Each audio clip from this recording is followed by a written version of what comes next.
Good morning to all of you. Ninth class. See your textbook page number 23. रुकारांत नामानी.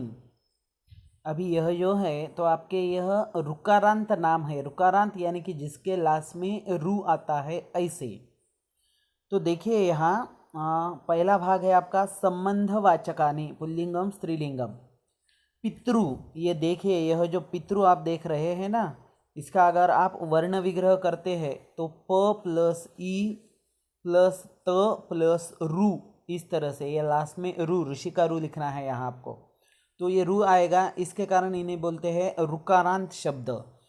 पितृ शब्द का अर्थ होता है जनकः यानी कि फादर, भ्रातृ सहोदरः ब्रदर, देवृ पत्युः भ्राता मीन्स हस्बैंड, जामातृ कन्यायाः पतिः मतलब दामाद, और लास्ट में दिया है नृ.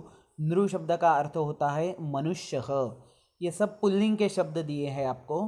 इसके बाद देखिए स्त्रीलिंग के शब्द मातृ, दुहितृ, यातृ, ननांद्रु, ये सब शब्द जो है तो यह रुकारांत नाम है.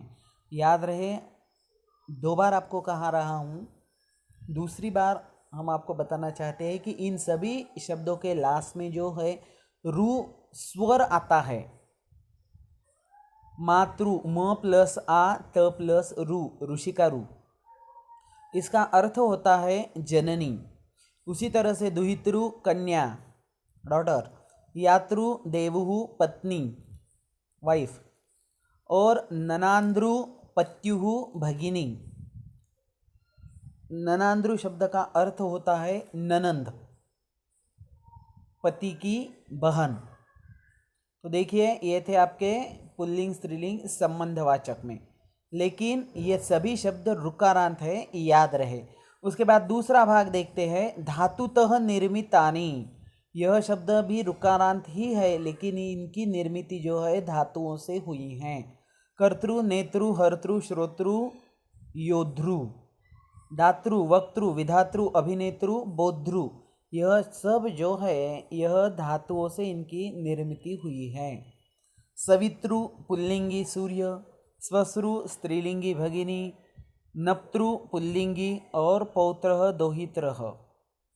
नप्तृ का अर्थ, ये तीनों आपको अर्थ में दिए हैं. तो ये देखिए ये दूसरा भाग जो है आपका आ धातुतः निर्मितानि, यह सब शब्द धातुओं से निर्मित हैं.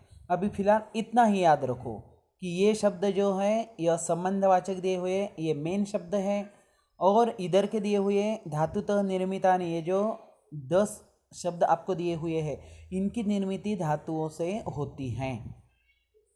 धातु क्या है आपको पता है, क्रियापद, यानी कि क्रियापद से उन शब्दों की निर्मिति हुई है. अभी देखते हैं पहला प्रकार पितृ रुकारांतम पुल्लिंगम नाम. ये जो है ये मेन शब्द है, तो इनके बारे में देखते हैं कि यह शब्द किस तरह से चलते हैं.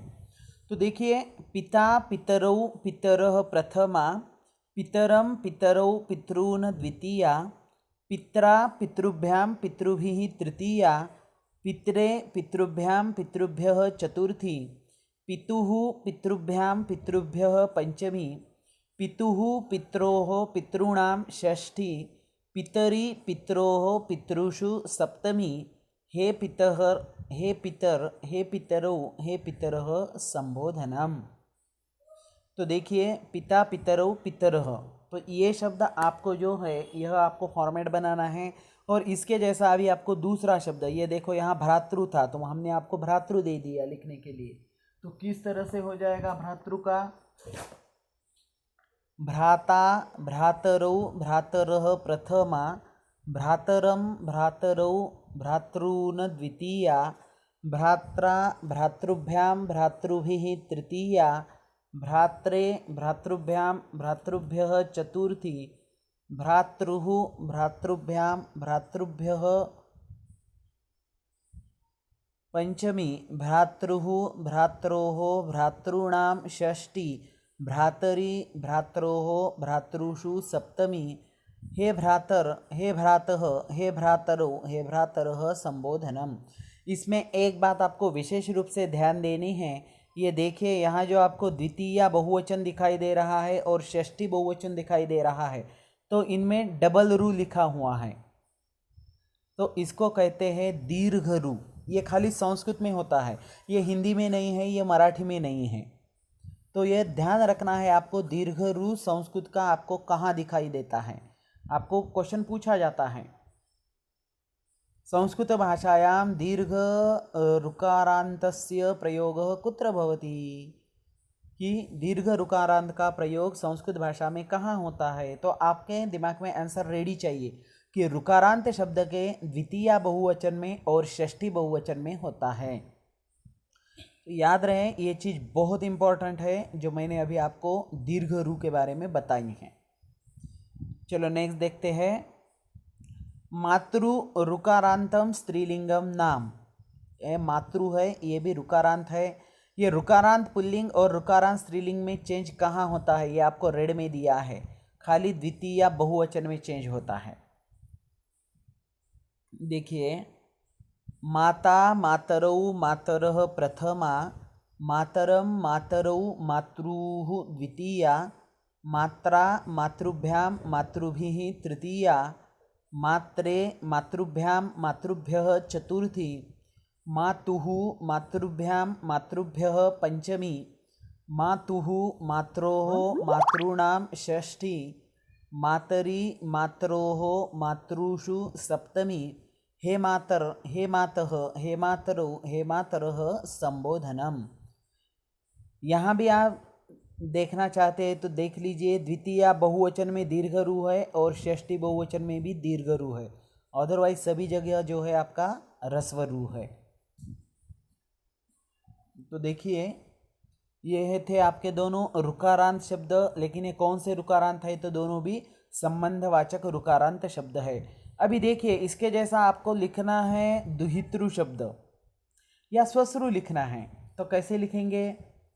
स्वसा स्वसारौ स्वसारः प्रथमा, स्वसारम स्वसारौ स्वश्रुः द्वितीया, स्वसरा स्वश्रुभ्यां स्वश्रुभिः तृतीया, स्वस्रे स्वश्रुभ्यां स्वश्रुभ्यः चतुर्थी, स्वसुः स्वश्रुभ्यां स्वश्रुभ्यः पंचमी, स्वसुः स्वश्रोः स्वश्रूणां षष्ठी, स्वसरी स्वश्रोः स्वश्रूषु सप्तमी, हे स्वसः हे स्वसर हे स्वसारौ हे स्वसारः संबोधनम। तो इस तरह से आपको जो है यह आज के लिए आपको इतना ही वर्क है कि आपको ऋकारांत शब्द जो है पितृ मातृ ये दोनों लिखने हैं, और पितृ के जैसा आपको दूसरा भ्रातृ लिखना है, और मातृ के जैसा दूसरा आपको स्वश्रु, यानी कि आपको आज 4 टेबल लिखने हैं, याद रहे। अभी देखते हैं इनका दूसरा प्रकार, आ धातुतः निर्मितानि। ये जो यहाँ आपको बताया था कि धातुओं से निर्मित शब्द, ऋकारांत ही है लेकिन धातुओं से निर्मित है, तो इनकी निर्मिति किस तरह से होती है यहाँ देखते हैं। ये देखिए, आ धातुतः निर्मितानि, मेन धातु है आपका क्रू, क्रू का होता है नाम कर्तृ, इसका अर्थ होता है यह करोति, जो करता है उसे कर्तृ कहा जाता है। अभी इसके फिर से 2 प्रकार होते हैं, पुल्लिंग और स्त्रीलिंग।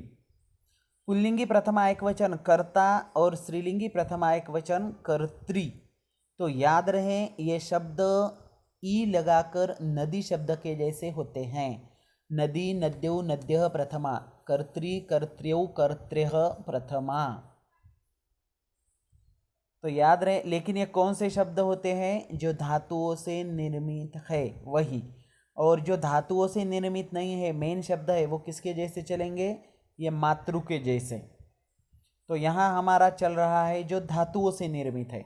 दूसरा देखिए, रु हर्तृ नाम होता है उसका हर्तृ, यह हरति जो अट्रैक्टिव करता है लोगों को अपनी ओर, उसको पुल्लिंग में करते हैं हर्त्रा हर्ता, और स्त्रीलिंग में होता है उसका हर्त्री। याद रहे, यह स्त्रीलिंग में शब्द ई प्रत्यय लगाकर दीर्घ इकारांत यानी कि नदी शब्द के जैसे होते हैं। नदी शब्द आपका पिछले साल हुआ है। थर्ड, निनय लेके जाना, नेत्रु सबको लेकर जाने वाला, यह नयति जो लेकर जाता है वही नेता, नेता नेता यानी कि लीडर पुढ़ारी, और स्त्रीलिंग में होता है उसका नेत्री, नेता नेत्री स्त्रीलिंग में। उसके बाद देखिए रक्ष धातु है, रक्षित्रु, यह रक्षति जो रक्षण करता है वह, रक्षिता पुल्लिंग में और रक्षित्री स्त्रीलिंग में। उसके बाद श्रु, श्रोत्रु, यह शृणोति जो सुनता है, श्रोता और स्त्रीलिंग में श्रोत्री। तो देखिए ये थे आपके धातुओं से निर्मित शब्द। ये देखिए ये धातुओं से निर्मित आप अभिमत कर दीजिए। अभी आपको खाली करना है ये संबंधवाचक के रुकारांत जो मेन शब्द है, पितृ मातृ, और पितृ के जैसा आपको लिखना है भ्रातृ और मातृ के जैसा लिखना है स्वश्रु। और ये धातुतः निर्मितानी जो है यह यहाँ आपको हमने बताया है किस तरह से धातुओं से निर्मित होती है। धातुओं से निर्मित शब्द भी यहाँ हैं, तो इनका जो देखना है हम नेक्स्ट वीडियो में देखेंगे। अगर इसमें आपको कुछ डाउट है तो आप मुझे डायरेक्टली कॉल करके या जूम मीटिंग में भी पूछ सकते हैं। थैंक्स, धन्यवाद।